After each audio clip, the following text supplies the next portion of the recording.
You are doing it wrong. And the worst part is, you were told it was right. Right now, you are probably checking your bank account and feeling that tight, familiar dread settle into your chest. You have been saying affirmations, watching your thoughts, trying to stay high vibe, forcing a smile into the mirror every single morning. And nothing has moved. Here is the brutal truth. That strategy is not helping you. It is quietly, invisibly, keeping you broke. Neville Goddard never taught positive thinking, never asked you to pretend or to swap out what you genuinely feel for some manufactured version of joy. What he taught was something more honest and more precise than anything the modern self-help world has handed you, and the difference is not subtle. He called it assumption. And the difference between assumption and positive thinking is the difference between a seed planted in rich soil and a plastic flower stuck in concrete. If you have been grinding through affirmations that feel hollow, if you have been trying to feel wealthy while your stomach is in knots, this video is going to completely reframe how you work with your own mind. Stay with this. What you are about to hear is the turning point. Let us start with something most manifestation teachers will never admit to you. The human subconscious mind does not respond to what you say. It responds to what you believe. And not what you believe consciously in a motivated, fired-up moment on a Tuesday morning. It responds to the deep, quiet, persistent assumption you carry about yourself and about what is possible for you. That assumption runs 24 hours a day. It does not take breaks. It does not get impressed by your morning routine. When you stand in front of a mirror and say, "I am wealthy," while your nervous system is screaming the opposite, you are not neutralizing the fear. You are adding a layer of conflict on top of it. You are now living two contradictory inner states at the same time, and the subconscious, which is loyal and literal, defaults to the louder signal. The louder signal is almost always the fear. This is what Neville Goddard called the anxiety loop. You feel lack. You try to feel abundance. The contrast between the two creates psychological tension. That tension becomes its own frequency. And that frequency, according to the law Neville Goddard spent his entire life teaching, is what the outer world mirrors back to you. Think about what that means practically. Every time you force positivity over a real fear, you are not clearing the fear. You are broadcasting a signal of internal contradiction. The subconscious does not hear, "I am rich." It hears, "I am trying hard not to feel poor." And the world answers the deeper message every single time.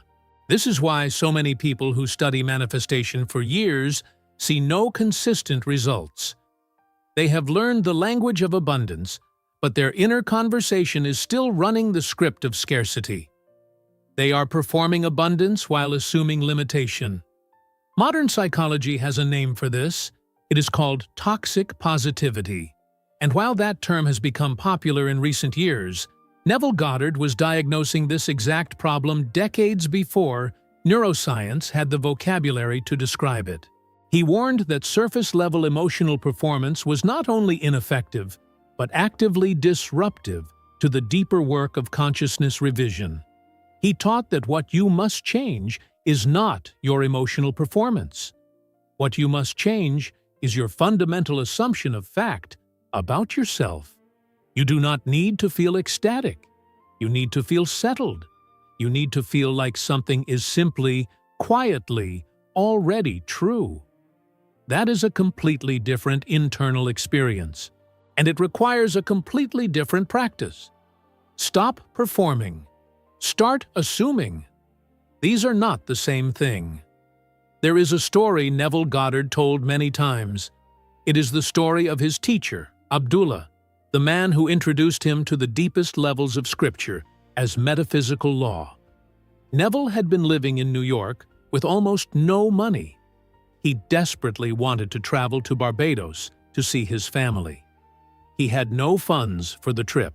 He went to Abdullah and explained the situation, expecting sympathy, perhaps a technique, perhaps a prayer. Instead, Abdullah said something that stopped Neville cold. He said, "You are already in Barbados."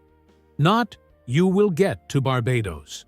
Not, "Visualize Barbados and believe it is coming." Abdullah closed the conversation and told Neville not to return until he was willing to accept that he was already there.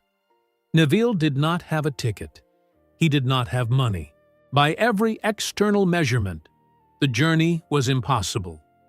But he went home, and he lived from the end. He stopped imagining the journey toward Barbados and began assuming the consciousness of a man already home with his family. He felt the warmth of the island. He felt the conversations with his brothers. He assumed the reality of arrival. Within days, a stranger approached him with a free ticket and enough money for the trip. Now, do not miss what is actually happening in this story. Abdullah did not tell Neville to feel happy. He did not tell him to think positive thoughts about Barbados or repeat affirmations about travel. He told him to close the door on the current physical evidence and assume a new state of consciousness as present fact. That is the slamming door. Neville Goddard used this phrase deliberately. When you assume a state, you are not leaving the old state gradually. You are closing the door on it with finality and dwelling in the new one. The door does not crack open for doubt. It shuts. This requires a level of psychological courage that positive thinking never demands of you. Positive thinking lets you hope. Assumption demands that you know. As Neville Goddard taught, assume the feeling of the wish fulfilled and observe how quickly the world reshapes itself to match your inner assumption. Notice he did not say the feeling of hope. He said the feeling of fulfillment. There is a world of difference between those two inner experiences. One is still waiting. The other has already arrived. And this is precisely why the law Neville Goddard taught is not the law of attraction. It is something older, deeper, and far more precise. Pay close attention now. This next distinction is the one most people never hear. The law of attraction, as it is commonly taught, tells you to raise your vibration, to feel good, to become a match for what you want. The logic seems sound, but it contains a hidden trap. It places the emphasis on emotion as the engine, and emotion, for most people dealing with real financial stress, is wildly inconsistent. You feel good in the morning. You check your bills at noon. By evening, you are back in anxiety. If your entire practice depends on feeling good, then your entire practice collapses every time reality pushes back. Neville Goddard taught the law of assumption, and the shift in emphasis changes everything. Assumption is not an emotion. Assumption is a state of consciousness. It is the bedrock belief that a thing is already true, independent of whether you feel ecstatic about it in any given moment. It is closer to the quiet certainty a person feels about their own name. You do not feel excited about your name. You do not vibrate at a high frequency every time you hear it. You simply know it. It is settled. That is the quality of inner knowing that Neville Goddard was pointing toward. This is where his concept of the mental diet becomes the practical instrument. Neville Goddard borrowed this term and expanded it into a precise psychological discipline. The mental diet is not about thinking happy thoughts. It is about monitoring your inner conversation, the continuous, semi-conscious stream of words and images you are narrating to yourself about your life, your money, your worth, and your future. He taught that most people are unknowingly running a poverty script in their inner dialogue, not because they are negative people, but because they have never been taught to notice it. The inner conversation runs like background software, shaping assumption without permission. The mental diet requires you to catch that inner conversation and revise it. Not perform over it. Revise it. You notice you are internally saying, "I cannot afford this," and you change the inner statement to "I always find a way." You notice you are internally rehearsing a conversation about financial limitation, and you rewrite the script before it finishes. Over days, over weeks, this revision process changes the foundational assumption. The subconscious begins to accept the new inner conversation as the norm. And as the assumption changes, the outer world begins to reflect the change. Now, here is the part that surprises most people who are new to Neville Goddard's work. True, deep assumption often does not feel exciting. It feels ordinary. It feels almost boring. When something is truly known to be true, there is no desperation attached to it. There is no frantic energy. Wealth, when fully assumed, does not feel like winning the lottery. It feels like knowing your address. You are simply there. The absence of emotional charge is not a sign that the assumption has failed. It is a sign that it has taken root. Neville Goddard described this as the indifference of certainty. The person who knows they are wealthy does not obsessively visualize wealth. They simply operate from it as a baseline. Their inner conversations are the conversations of someone who has. Their assumptions are the assumptions of someone who already stands in the reality they desire. This is the mental posture that shifts everything. Not performance, not forced joy. Settled, quiet, absolute knowing. Let us bring in the witnesses. Because Neville Goddard did not stand alone in this understanding. William Blake, the poet and mystic, who was one of Neville Goddard's primary intellectual ancestors, wrote about what he called mind-forged manacles. He was describing the invisible chains that human beings create for themselves through conditioned thinking. Chains they cannot see, chains they built themselves, chains they mistake for the permanent structure of reality.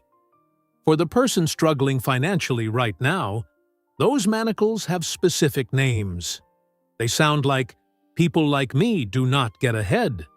They sound like, "Money is always tight, no matter how hard I work." They sound like, "I am not the kind of person who has that kind of wealth." These are not facts. These are assumed facts. And according to both Blake and Neville Goddard, assumed facts have the exact same power over your life as real ones, until you revise them.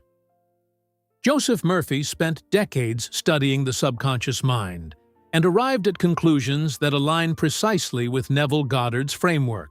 Murphy taught that the subconscious accepts whatever is impressed upon it with feeling and repetition, without any judgment, without filtering for what is actually true. It cannot distinguish between what is physically real and what is vividly assumed, and this is not metaphor. This is your own psychology, working either for you or against you, depending entirely on what you are feeding it each day. Now apply this to money specifically. If you have been living inside financial instability for months or years, your subconscious has been receiving consistent impressions of that instability. It has accepted scarcity as the default. Every time you open your accounts with dread, every time you run the familiar inner monologue about what you cannot afford, you are reinforcing an assumption that financial fear is simply your baseline condition, that this is just how things are for you. That is the wound the mental diet is designed to treat. Not by lying to yourself or pretending the bills do not exist, but by refusing, deliberately and repeatedly, to narrate your future from the evidence of your present. By choosing to assume, quietly and without performance, that financial stability is your nature, that the resources you need are already moving toward you. The scripture that Neville Goddard returned to again and again to ground this teaching was a single verse from the book of Joel. The prophet writes, "Let the weak say, I am strong." This is not a call to perform strength while feeling weakness.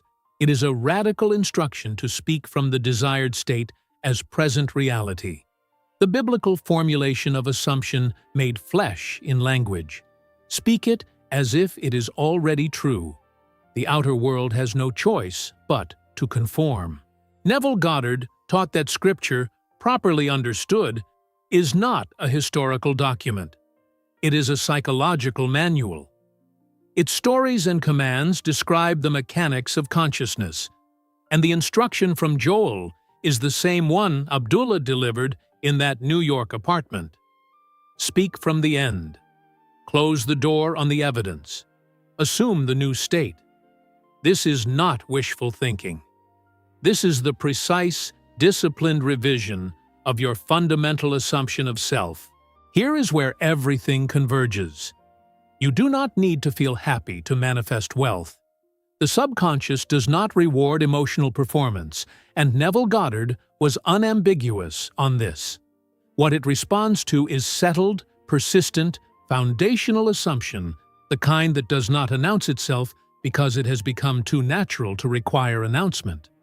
And getting there is not a dramatic process. Most of it happens in the quiet, ordinary moments, when you catch your inner conversation heading toward lack and simply refuse to let it finish that sentence. The path Neville Goddard charted begins with awareness. You notice the inner narrative. Then you revise it, not with force, but with the calm authority of someone who already knows the outcome. That revision deepens through the nightly practice of sleeping in the feeling of the wish fulfilled, carried not as a desperate request, but as a known fact settling into the body. It completes itself when the outer world, which is always a delayed reflection of inner assumption, begins to show you evidence of what you have been quietly insisting is true. The chains are mind-forged. Abdullah knew it. The prophet Joel knew it centuries before either of them put a name to it. And the reason this teaching keeps finding people across generations is not because it is poetic. It is because it works at the exact level where the problem actually lives, which is consciousness itself, not circumstance. Stop traveling toward your good. You live there now. If this has cracked something open in you today, if the distinction between assumption and positive thinking has finally landed in a way that changes how you approach the work, then this channel exists precisely for you. Subscribe to the Goddard Code. This is a community of people who are done performing abundance and have committed to assuming it, to doing the real, quiet, daily work that actually moves the needle. New teachings drawn from the legacy of Neville Goddard are released here regularly. Every video goes deeper than the last, built to give you the tools, the stories, the scriptures, and the disciplines that separate those who talk about manifestation from those who live it. We close, as always, with the words that carry the full weight of everything Neville Goddard spent his life teaching.